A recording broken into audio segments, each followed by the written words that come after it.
What's up, you beautiful people? Welcome to another video. Today I want to talk about 3 things that if you're in the process of trying to change your life, trying to transform where you're at, and you should be. This isn't just if you're at like rock bottom trying to dig yourself out of that hole, but at all points along the journey, the only constant in life is change. And so you are transforming constantly, whether into a version of yourself that is improving and getting better and stepping towards your greatest self, or you're slip sliding back and becoming a lesser version of yourself. So the only constant is change. And so here's 3 ideas that I want to plant, 3 seeds I want to plant inside of your mind today. And maybe one of these takes root, maybe it blossoms into a beautiful little flower, but I think each one of these can help you. First is the most important thing for you to remember as you're trying to change your life is that escaping your comfort zone is the most important thing that you can do on a daily basis. Because on a long enough time frame, your comfort zone actually becomes a very uncomfortable place. What does that mean? Well, it means to stay inside your comfort zone means to play within your capacity. It means to choose the thing in the moment that's the easiest, the most comfortable. That's, I'm going to have that meal that is high in calories. It is not the macros that I need. I'm going to sleep in. I'm going to miss that workout. I'm not going to make that extra phone call at work. I'm not going to put in the extra reps, right? It's choosing in the moment to take the path of least resistance. And when you do that, when you make that the default of your life to stay within your comfort zone, then what ends up happening is over a long enough time period, you get fat, you get out of shape, your relationships disintegrate, you stop advancing in the workplace, your business stops growing. Your comfort zone keeps you where you are. And so there's this guy, Jerzy Gregorek, he wrote this book called The Happy Body. I think he put this beautifully. He says, easy choices now lead to a hard life later. Hard choices now lead to an easy life later. And so the thing that you need to consider every day is, what am I doing to get outside my comfort zone? What am I doing to challenge myself? Because the truth is, like, you only grow as you step just beyond the extremities of your capacity. It's as long as you're within the thing that you know how to do, as long as you're comfortable with the challenges that you're taking on, you're not going to grow, you're not going to expand. So you have to go just a little bit further. Now, I'm not saying that you go like way further beyond your comfort zone and get crazy, like, and then you put yourself into some dangerous situations that you're not prepared for, but you need to constantly be asking yourself, what can I do today to challenge myself and force that comfort zone to expand? And this becomes harder. So listen up, you guys that maybe aren't at rock bottom. So let me just put that aside for a second. Let me pivot here. If you're dominating already, you're climbing that mountain, you're psyched, and you're like, I'm a peak performer, and you're tuning into this so you can figure out, how can I accelerate my path towards the top? I need you to hear me when I say something here, which is, most successful people, or people that were successful at one point in their life that then stagnated, the reason that they stagnated is because their comfort zone expanded beyond their ambition. So as you're climbing the mountain, as you're becoming more competent and capable, and you're just checking off all these goals on your to-do list, right? You become more comfortable in a litany of uncomfortable situations. And so the thing that used to challenge you is no longer, it doesn't even rise to the level of being something that causes you any kind of mental angst. And so your comfort zone becomes so large.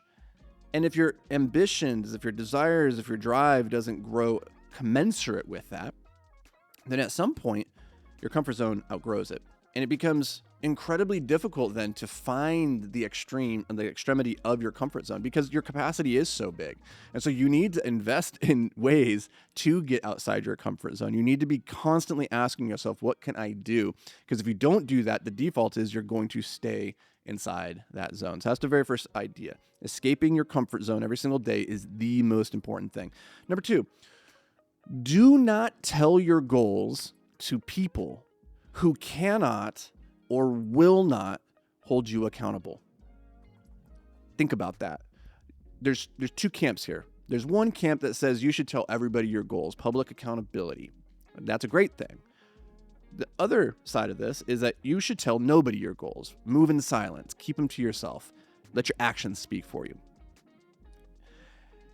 And it's kind of tricky, I think, to know, okay, which side should you go on? Because there's power in both of those avenues. And what I realized recently is that the reason telling people your goals generally is not a recommendation that people have is because your brain can't distinguish between a fantasy and reality. And so when you have the thought, when you reinforce the thought by telling and expressing that thought to somebody else, it rewards you for that.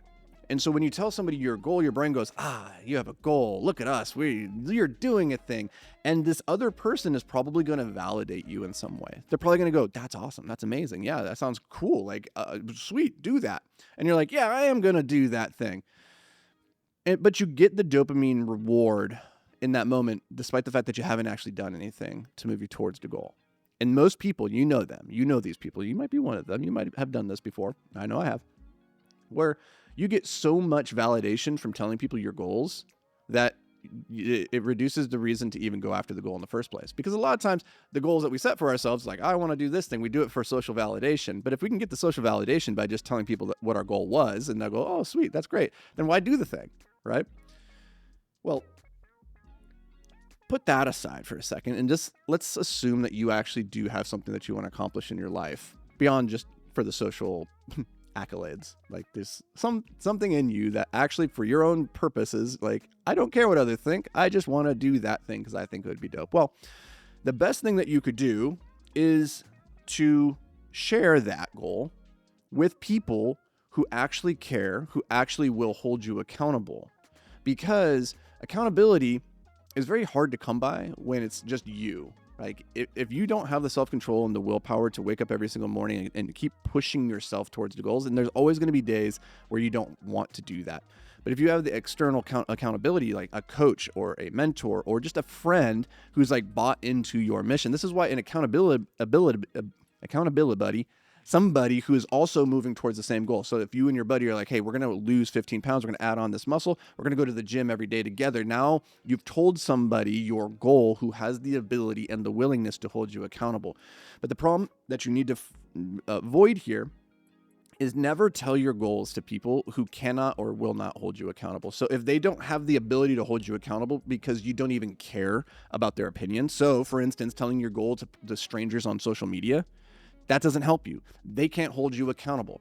However, if you share your goals on social media and you say, if I don't hit this goal by X time, then I have put $1,000 or $10,000 into this account and it's going to be automatically released. So now you have external accountability and they do have the ability to hold you accountable.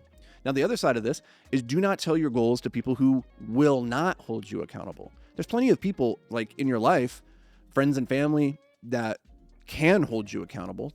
They could, but they don't. They don't show up. They don't actually have the hard conversation with you. They are more interested in being supportive of you than actually saying, hey, you remember that goal that you told me that you were working towards? I haven't seen you working towards it. I haven't, like, what's up with that, right? Having the hard conversation, because most people don't want to have the hard conversation. So they might be in a position where they could hold you accountable. They're just not gonna. So only tell your goals to people who can and will hold you accountable. Number 3, don't let your real plants die. So what I mean by that is, in life, as you're moving towards this transformation, you want to improve your life, keep moving up the mountain, you have to continually combat the what's the word I'm looking for? Combat the inclination that we all have as humans, which is to do really pointless things that make us feel productive, but that don't actually move the needle in any kind of meaningful way.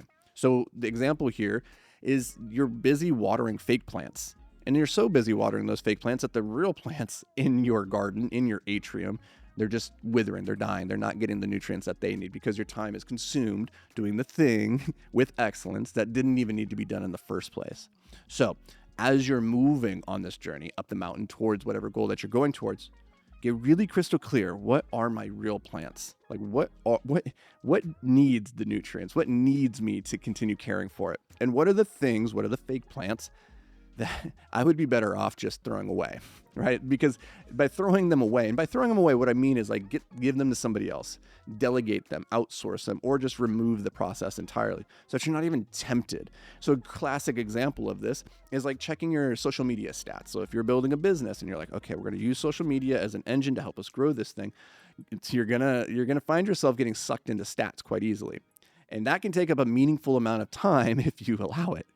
So get somebody on your team to take over that for you, and then just check in with them once a week or whatever the frequency is, but minimize the amount of watering of that fake plant that you need to do, because that is not the real plant is creating the content, right? If I was spending all my time checking the analytics and not making these videos, well, then my real plant here, this channel, would die. The audience would never see me because I'd be so busy just checking the analytics. And you can extrapolate that out into all different areas of your business. This happens so frequently because for whatever reason, the fake plants are just so damn appealing, and we get drawn in, sucked into watering them. And then we look up one day and our entire garden, our entire business, our entire life, all the things that needed to move forward, they haven't moved anywhere. So I hope you guys found this helpful. I hope you found this valuable. If you did, let me know down in the comments. Just go let me know which one of these three of escaping your comfort zone, don't tell your goals to people who can't or won't hold you accountable, and don't water fake plants. Which one of these hit you? Which one is resonating the most? Which one can you put into action over this next 90-day period? And I'll see you guys in the next video.